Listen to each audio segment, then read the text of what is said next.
Alex, people think glass is this fragile, precious thing, but when you're standing over it with a carbide wheel, it's more like a physical negotiation. It's about convincing the molecules to break exactly where you want them to and not a hair to the left. Convincing?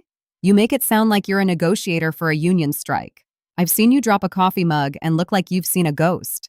Now you're telling me you negotiate with shards of sharp silica? Well, the mug wasn't on purpose, but with stained glass, the break is the victory. My dad actually started teaching me this when I was about 8 years old.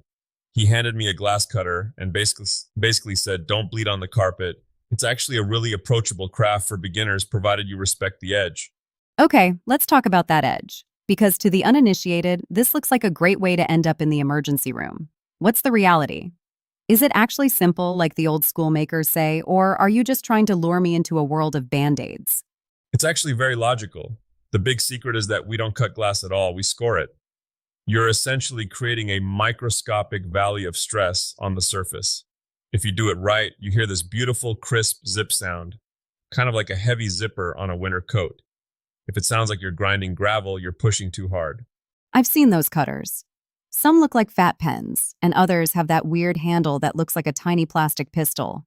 Which one is the Tiger Special? I'm a pistol grip guy myself. It lets you use the weight of your arm rather than just your fingers. If you're trying to do a long sweeping curve with a pencil-style cutter, your hand starts to cramp up like you're taking a 3-hour SAT exam. The pistol grip is just more ergonomic. And you've got to have oil in the reservoir. Wait, why oil? Does the glass need to be lubricated to feel better about being shattered? Not quite. The oil keeps the tiny tungsten carbide wheel spinning freely, and more importantly, it keeps the score cool. If you score glass dry, the heat from the friction can actually cause the score to heal or get jagged. The oil seeps into that tiny microscopic crack and keeps it open. So when you go to snap it, the break follows the line like a train on a track. So you've got your score. Now what? Do you just karate chop it? Man, I wish. No, that's how you end up with a very sparkly floor and no project. You use pliers, but not the ones from your car's trunk.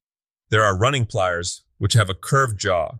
They apply pressure evenly on both sides of the score to coax the crack along. Then there are grozing pliers for nibbling away the bits that didn't quite behave.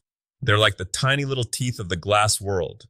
I love that. Coaxing the crack. It's very poetic until you mess up a $30 sheet of hand-blown glass, right? Oh, I've had my share of heartbreak. I remember trying to cut a deep inside curve for a commission piece, a blue heron's wing. I was being way too timid. I barely scratched the surface, and when I tried to snap it, the glass just decided to take a shortcut across the bird's tail. I sat there looking at 2 pieces of junk that cost more than my lunch. See, that's what people are afraid of. What's the fix for that? Is it just get good, or is there a trick? The trick is commitment.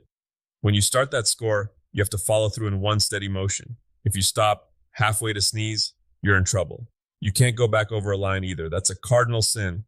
It ruins the wheel and creates chatter that makes the glass break like a spider web.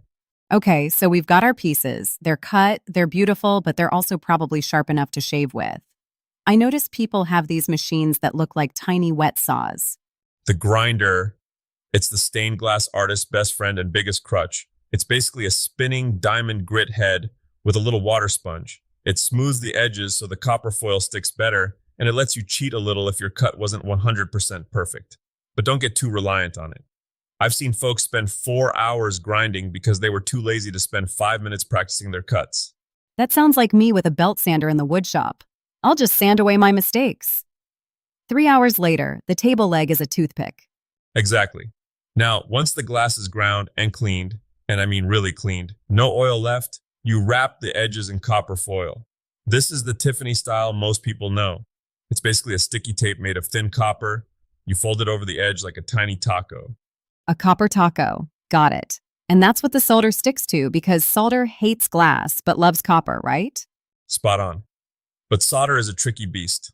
I saw a forum post recently where a guy named Dave was trying to recycle old solder from old panels. He melted it down and tried to reuse it, but it just clumped up like cold oatmeal. Oh, Dave, why are we like this? Why must we try to save $10 at the expense of our sanity? It's the maker's curse. But solder is an alloy, usually 60% tin and 40% lead. When you melt it off an old project, you're burning off the additives and picking up all the old oxidation and dirt. it loses its flow. You're better off buying a fresh spool. And for the love of all things holy, use flux. Right, flux. The stuff that smells like a chemical fire but makes the solder move like mercury. It's essential. Without flux, the solder just beads up like water on a wax car. With it, the solder flows into the seams and creates that beautiful rounded bead.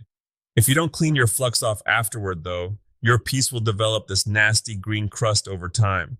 I once left a project sitting over a humid weekend without cleaning the flux off, and it looked like it had been pulled from the bottom of the Atlantic by Monday morning. I've heard people complain about black residue when they're soldering. Is that just dirt, or are they summoning demons? Usually it's the soldering iron being too hot, or they're using a tip that's caked in carbon, or honestly, they're just moving too slow.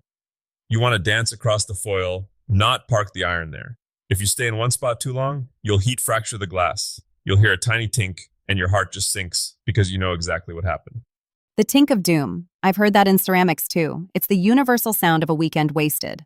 It really is, but that's the beauty of it. You're working with a material that demands your full attention. You can't be thinking about your taxes or what's for dinner when you're running a bead of molten metal next to a piece of fragile art.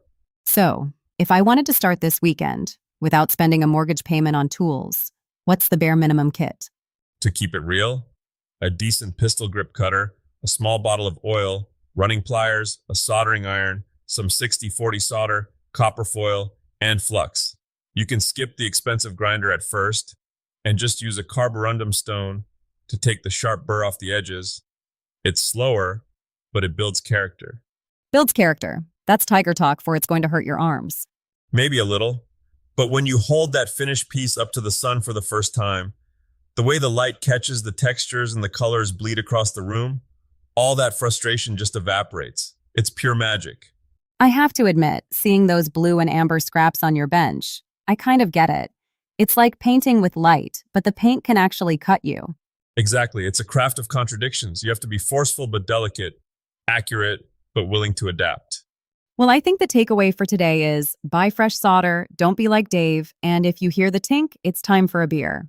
That's a philosophy I can get behind. Stained glass isn't about being perfect. It's about learning how to handle the breaks. I like that. See you in the den next time. I'll be here, hopefully with all 10 fingers intact.